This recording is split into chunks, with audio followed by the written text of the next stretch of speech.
سؤال جديد وهو حقيقي من الأسئلة الممتازة.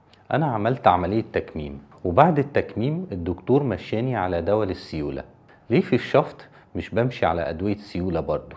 لأني أكيد مش هكون عارف أتحرك كويس. عملية التكميم هي عملية مختلفة تماما عن عملية الشفط. في عملية الشفط بنشفط الدهون عن طريق ان احنا بنكسر الخلايا الدهنية وبنسحبها بره الجسم. الروابط ما بين الخلايا الدهنية وبعضها بتكون عبارة عن شعيرات دموية صغيرة. احنا مش عايزين الشعيرات الدموية دي تنزف، لا احنا عايزينها تتعافى وتقفل. فلو انا اديت ادوية سيولة، صحيح ان هو ممكن ما يعملش مشكلة، ولكن ده في احتمال ان هو يخليها تنزف، وده طبعا ممكن يعمل لي تجمعات دموية. التجمعات دي يا بتحتاج ان هي تتفضى جراحيا، او فيما بعد تعمل تليفات وتدي شكل مش حلو. لذلك لو وزنت ما بين حركة المريض وان هو ياخد ادوية سيولة، لا يبقى المريض يتحرك، ده افضل بكتير للعملية، والحركة ممكنة مش مستحيلة. لذلك اي حد بيعمل شفط دهون، الاسهل والامن ان انت تتحرك كويس جدا بعد العملية، احسن ما ان انت تاخد ادوية سيولة. وشكرا لحضراتكم.